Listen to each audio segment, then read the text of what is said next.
Vous voulez vous débarrasser des vieux bijoux en or que vous ne portez plus? C'est peut-être le bon moment de le faire.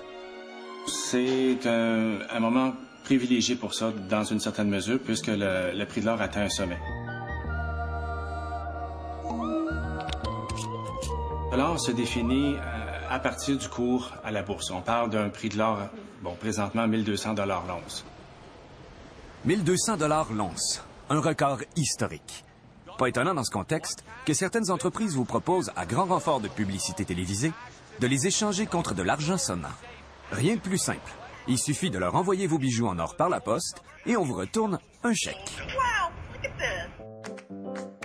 Légitime Dépense a fait l'exercice.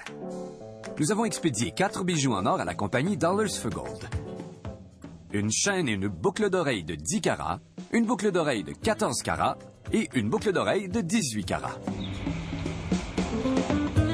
Avant de procéder, nous avons fait évaluer la valeur brute de nos bijoux en or par 2 experts à la réputation bien établie.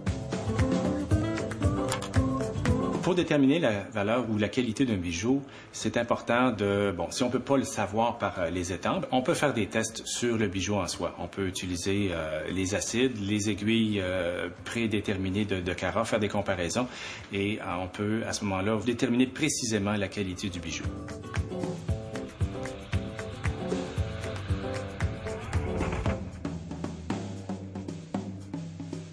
La deuxième expertise de la maison Burks de Montréal confirme la première. La valeur brute de nos bijoux sur le marché de l'or ce jour-là est de 134 $. Maintenant, à quoi peut-on s'attendre pour la valeur de revente? Faut pas penser qu'on a acheté un bijou l'année passée puis qu'on peut le revendre cette année puis faire de l'argent. Ça sera toujours à perte qu'on va vendre des bijoux, sauf si, effectivement, on les a achetés il y a 30-40 ans à un prix de l'or aussi bas que 50 $ l'once. Ce qui est payé par tous les gens qui sont dans le marché actuellement, c'est le poids de l'or. C'est pas le design, c'est pas les pierres précieuses, à aucun moment.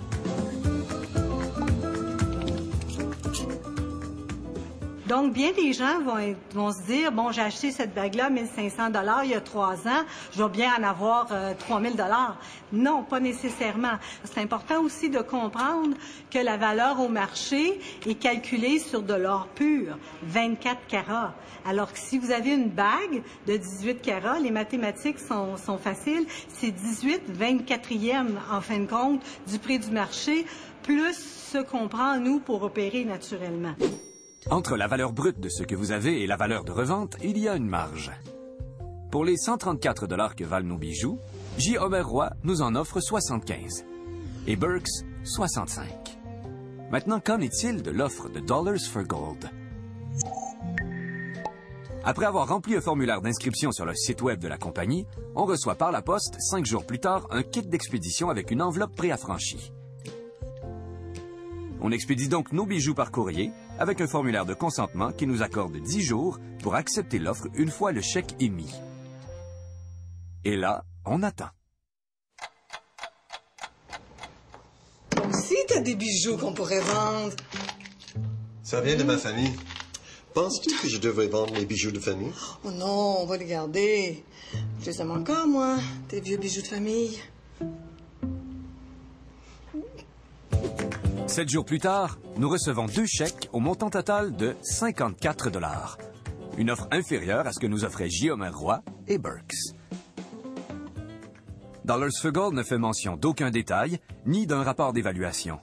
Et à la réception des chèques, il ne restait que 3 jours sur les 10 qui nous étaient alloués pour refuser l'offre et récupérer nos bijoux. Cette façon de faire confirme de nombreuses critiques qui ont trait à ce type de transaction. Des délais trop courts et une évaluation inadéquate ou incomplète. Heureusement, certaines entreprises procèdent autrement. La bijouterie Burks, par exemple, qui offre un service postal depuis peu, garantit une évaluation de vos bijoux dans les règles de l'art et vous accorde un délai plus long pour accepter leur offre ou non. Si vous tenez à transiger de cette manière, un conseil. Pour connaître la valeur de vos bijoux, assurez-vous de bien évaluer leur poids et le nombre de carats qu'ils contiennent. trouver un endroit qui vous convient, qui vous inspire confiance, peut-être faire des essais, obtenir des recommandations de gens qui l'ont déjà fait pour être sûr que vous envoyez vos bijoux à la bonne place. Vous assurez que le service que vous utilisez peut en tout temps vous retourner vos bijoux et que vous avez assez de délai pour prendre une décision. Quitte à envoyer un petit bijou ou 2 petits bijoux en essai, au lieu d'en envoyer une grosse quantité dès le départ. En résumé, avant de vendre votre or, sachez ce qu'il vaut. Faites évaluer vos bijoux par un expert. Il vous en coûtera une trentaine de dollars. Assurez-vous que l'acheteur potentiel propose une estimation juste. Comparez différentes propositions et n'acceptez pas la première offre. Pour ne pas être déçu, soyez réaliste et attendez-vous à recevoir au mieux entre 50 et 60% de la valeur brute en or de vos bijoux. Et finalement, sachez que la valeur sentimentale ou artistique ne représente rien pour ce type de marché. Le style, la recherche dans le style, le travail, le design, la signature. Parce que des fois, on paie pour une signature. Et quand on fait fondre de bijoux, ça n'a plus aucune valeur, malheureusement.